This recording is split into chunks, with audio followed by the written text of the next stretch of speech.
사도행전 2장 1절로 4절까지를 다 같이 합독을 합니다. 오순절 날이 이미 이름에 그들이 다 같이 한 곳에 모였더니 호련히 하늘로부터 급하고 강한 바람 같은 소리가 있어 그들이 앉은 온 집에 가득하며 마치 불의 혀처럼 갈라지는 것들이 그들에게 보여 각 사람 위에 하나씩 임하여 있더니 그들이 다 성령의 충만함을 받고 성령이 말하게 하심을 따라 다른 언어들로 말하기를 시작하니라. 아멘. 자, 이 초대교회에 하나님이 때가 되니까 오순절날이 이미 이름에 때가 되니까 그들에게 약속한 성령 충만을 주시고 또 그 뒤에 모든 응답의 문, 전도의 문을 열어주시는 걸 볼 수 있습니다. 초대교회도 우리 요즘처럼 정말 아주 어려운 환경에 이들이 모여서 기도했어요. 요즘은 코로나 때문에 우리가 예배 드리는 것도 자유롭지 못한데 이 초대교회는 아예 모이는 것 자체가 불법이었어요. 그럼에도 이들이 마가다락방에 모여서 하나님의 언약 붙들고 기도하니까 하나님은 그 어려운 환경에도 불구하고 상관없이 놀라운 문을 여신 걸 볼 수가 있습니다. 그래서 우리도 이 지금 이 시대가 어렵다고 하나님이 일 안 하시는 게 아니고 하나님은 어떤 방법으로든지 당신의 뜻과 계획을 이루고 계시다. 우리가 할 일은 예배, 기도, 하나님의 언약의 말씀 붙들고 기도하면은 반드시 하나님은 하나님 때에 역사하신다는 걸 꼭 기억하시기 바랍니다. 자, 지금 이 시대가 어떤 시대냐? 보통 우리들이 그냥 이렇게 겉모습만 보면은 뭐 그렇구나 그러지만요. 아주 이 시대는 지금 굉장한 영적 전쟁이 벌어지고 있는 시대예요. 그러니까 우리는 전쟁 중에 있다 하는 거죠. 그러니까 우리 깨어 있어야 되고 이게 승리해야 되는 거죠. 무슨 전쟁이냐? 전 세계 우상 숭배하는 사람들이 이 영적 전쟁을 하는데 뭘 가지고 하냐 보니까 이게 곳곳마다 우상 신전을 만들어 놓고 이렇게 하는 거예요. 그게 뭔 전쟁이냐? 첫째로는 영적 전쟁인데 복음 대신 종교를 사람들에게 심고 퍼뜨리고 복음 대신 율법, 바르게 살아라 뭐 이런 거 있잖아요. 율법을 또 가지고 퍼뜨리고 복음 대신 여러 가지 사이비 사상을 퍼뜨리고 이게 전부 다 이게 비슷한 거예요. 그러니까 뭐 이렇게 복음이나 종교나 비슷해 보이잖아요. 근데 완전히 다른 거죠. 그러니까 이 사탄은 항상 뭐 나쁜 걸 가져오는 게 아니에요. 아주 좋은 거, 종교, 율법 뭐 이런 거 그런 걸 들고 나온단 말이에요. 그래가지고 복음을 모르게 하는 거예요. 지금 이 싸움이에요.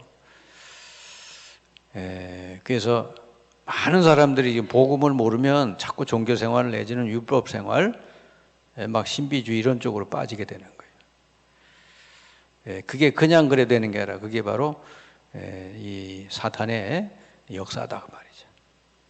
두 번째 전쟁이 뭐냐? 인재 전쟁인데 많은 인재들을 지금 이런 그 우상 숭배하는 그런 단체들이 뺏어가고 있어요. 옛날에는 통일교 이런 데서요, 각 대학마다 공부 잘하는 애들에게 이 뭡니까? 장학금 같은 걸 줘가지고 저 유학까지 가게 해서 그래서 자기네들의 사람으로 만드는 거예요. 아마 알게 모르게 이런 걸 할 겁니다. 그리고 여러 군데다 치유 프로그램을 만들어 놓고는 많은 사람들을 거기 이제 오게 하잖아요. 그러니까 사람을 빼내가는 거예요. 인재 전쟁.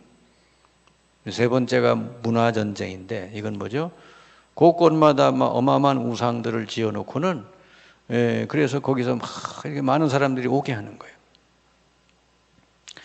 우리가 어디 여행을 가보면요, 전부 그 여행 가면 어디로 그 가이드가 인도하느냐 그러면은 그 옛날에 그 우상 신전 만들어 놓은 데 있잖아요.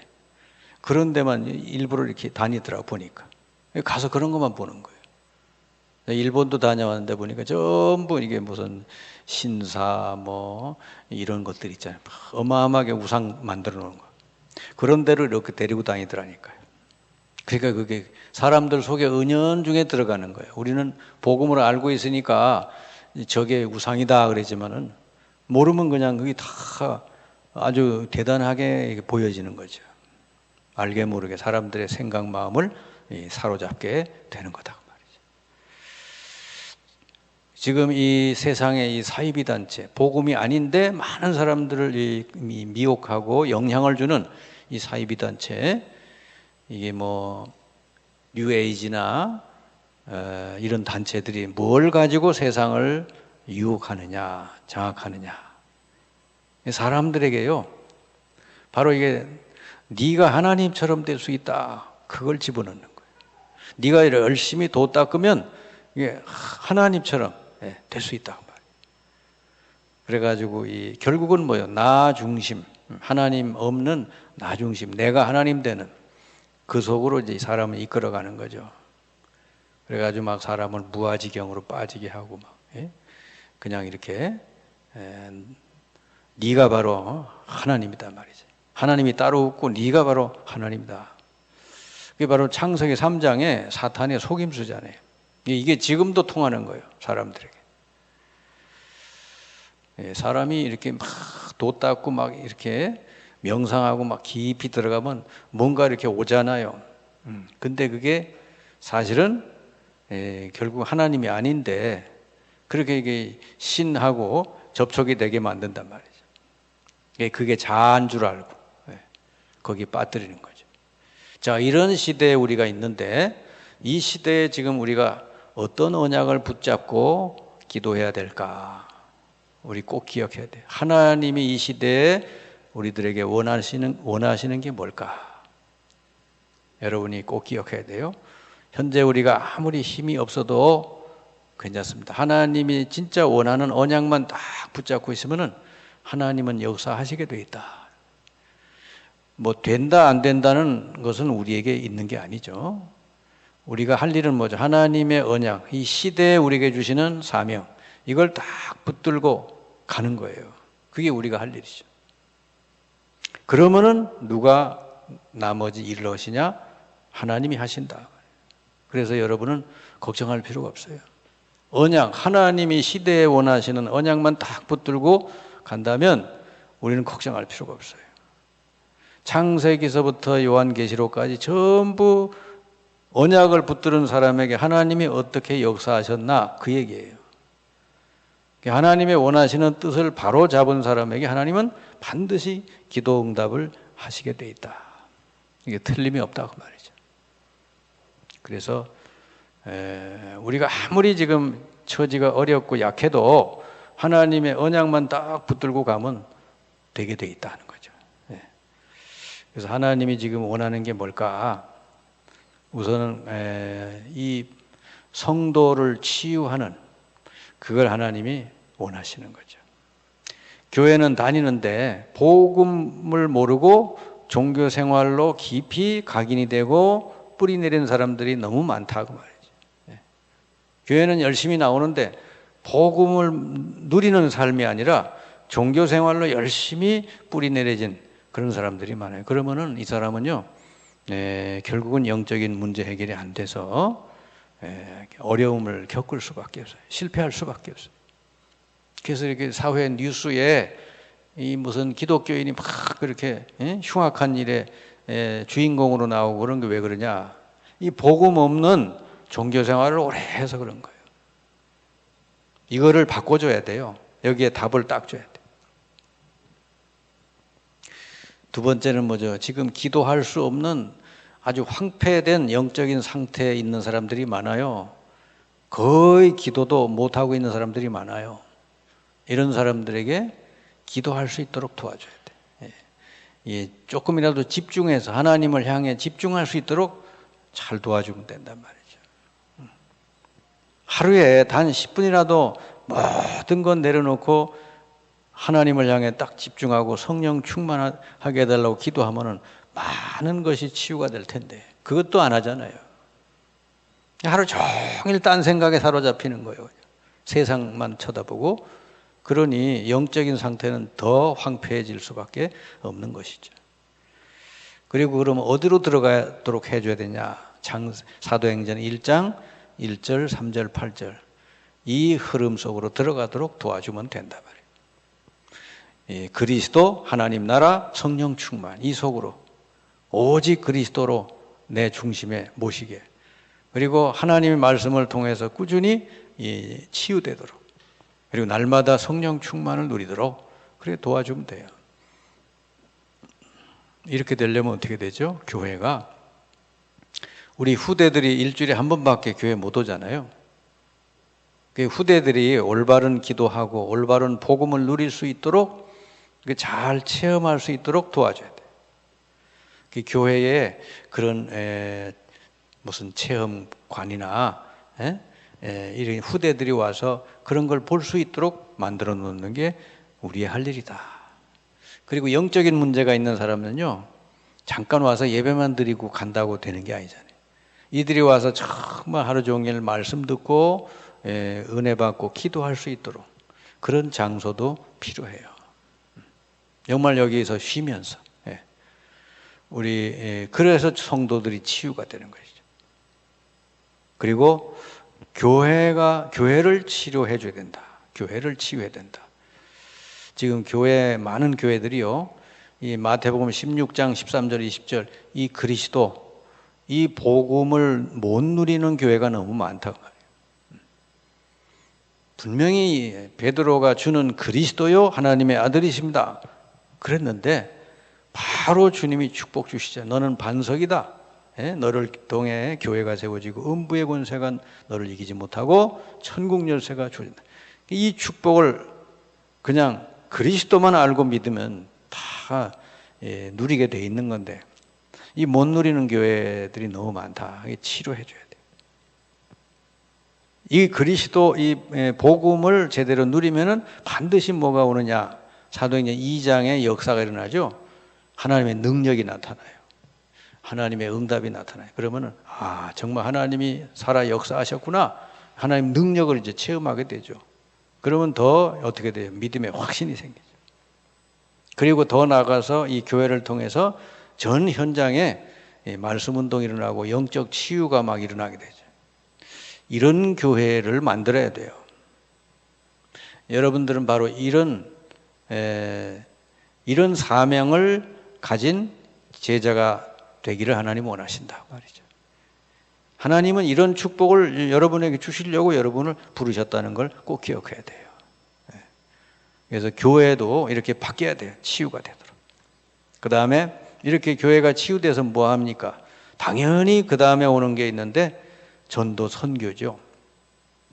초대교회가 이렇게 마가다락방에 모여서 기도하게 되니까 하나님의 시간표가 다 오게 되잖아요. 초대교회 모인 120명은 그냥 120명이 아니고 이렇게 복음을 제대로 깨닫고 복음을 누리고 그리고 하나님이 주시는 언약을 확실히 붙잡은 사람들, 이런 사람들이 120명 모여 기도하니까 하나님이 그들에게 정확하게 시간표를 따라 응답을 주십니다. 사도행전 2장 1절에 오순절날이 이미름에 그랬고요. 2장 5절에 그때에, 2장 18절에 보니까 그때에 이런 말이라고요. 이날에 날마다 그랬죠. 이게 전부 다 하나님의 이 시간표가 오는 거예요. 분명히 복음을 누리고 언약 잡고 기도하고 있으면요, 하나님 이런 응답의 시간표를 반드시 주신다. 그리고 이제 환란이 왔어요. 초대교회 큰 환란이 일어나고 스데반이 순교당하는 일이 벌어지고 교인들이 막 흩어지게 됐죠. 그 환란이 왔는데 결국은 뭐죠? 안디옥 교회가 생겼습니다. 세계를 복음하는 안디옥 교회가 생겼어요. 자, 이건 또 뭐냐? 여러분에게 어려움이 왔는데 알고 보니까 하나님이 가장 중요한 응답을 또 주시는 거예요. 그래서 어려움이 왔다고 고민하지 마시고 애쓰지도 말고 언약만 딱 붙잡고 있으면요, 하나님은 큰 환란이 오면 더 큰 응답을 주신다고 하는 걸 꼭 기억하시기 바랍니다. 그게 결국은 어떻게 돼요? 이제 이 안디옥 교회, 새롭게 세워진 안디옥 교회를 통해서 성령이 이들에게 세계 선교의 문을 여시죠. 그래가지고 가야 될 장소와 사람도 다 지시해 주십니다. 그래서 이 바울과 바나바가 전 세계를 향해서 이제 복음 가지고 파송되는, 세계 복음화, 이 선교사들이 파송되는 역사가 사도행전 13장에 일어납니다. 자, 그렇게 이제 진행해서 가는데 어떨 때는 또 하나님이 문을 닫으셔요. 하나님이 문을 닫으시는 시간표도 있고 문을 여는 시간표도 있다. 이 사도 바울이 아시아 지역으로 가려고 하는데 자꾸 문이 닫히는 거예요. 거기서 바울이 기도하다가 마게도냐를 도와달라는 그런 사인을 보고는 방향을 바꿔서 마게도냐 쪽으로 선교의 방향을 전환시키죠. 하나님은 때로는요, 이렇게도 하십니다. 우리가 뭐 전도 선교하다 보면 어떨 때는 잘 안 될 때도 있어요. 그때는 뭘 생각해요? 그때는 하나님이 가장 중요한 것을 예비해 놓으시고 우리 방향을 바꾸기를 원하신단 말이에요. 그래서 하나님 우리를 이렇게 인도하시기 때문에 사람이 너무 설쳐도 안 되지만은 또 하나님이 이렇게 문을 여실 때 빨리 갱신해서 그리로 들어갈 줄도 알아야 된다 말입니다. 여러분이 바로 이런 축복을 하나님은 예비하시고 인도해 주시는 걸 믿으시길 바랍니다. 그리고 사도행전 19장 21절 사도 바울은 로마도 보아야 하리라, 로마에서도 증언하여야 하리라, 이렇게 하면서 이 로마를 향해서 바울이 가죠. 이건 언약이에요. 너를 이방인을 위한 그릇으로 택했다. 그 이방의 가장 중심의 나라가 로마다. 로마가 복음화되면 전 세계로 복음이 증거될 걸 사도 바울이 알고 있었던 거죠. 왜냐, 그때는 로마 모든 길이 로마로 통한다 그랬기 때문에. 그래서 바울의 마음에는 항상 이렇게 아시아 마게도냐를 거쳐서 로마까지, 이게 바울이요 하나님의 언약으로 다 붙들고 간 거지. 그리고 가는 중에 풍랑 만나게 되잖아요. 그때 하나님이 바울에게 주시는 말씀이 바울아 두려워 말라, 너는 가이사 앞에 서야 할 것이다.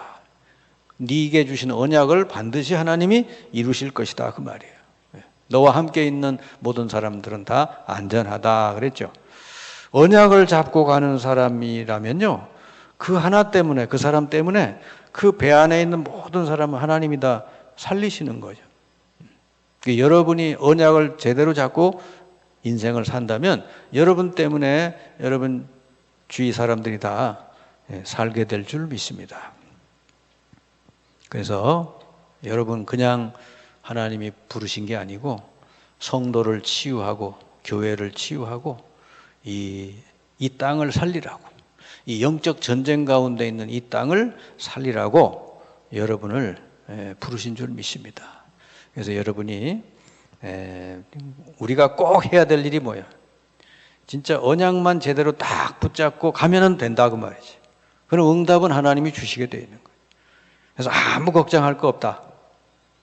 그 언약만 잡고 간다면 그 다음에 하나님은 반드시 시간표를 따라 역사하시게 되어 있다. 그래서 여러분의 산업이, 여러분의 인생이 하나님의 언약 속에 딱 들어가 있기만 하면 돼요. 그리고 거기에 그렇게 쓰임 받으면 다 되게 돼 있어요.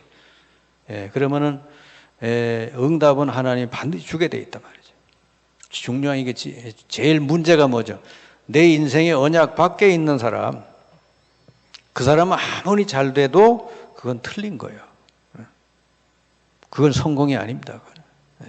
그래서 여러분이 언약, 하나님의 언약 안에 여러분의 인생이 들어있고 여러분의 산업이 들어있다면 그건 틀림없는 하나님의 응답이 시간표를 따라 반드시 오게 돼 있다는 걸 기억하고 아무것도 우리는 걱정할 거 없다. 오늘서부터 새롭게 이 영적 전쟁 가운데 있는 이 시대에 나는 어떤 언약을 붙들고 살아갈까? 오늘 말씀을 잘 붙들고 새롭게 기도할 수 있기를 주님의 이름으로 축원합니다.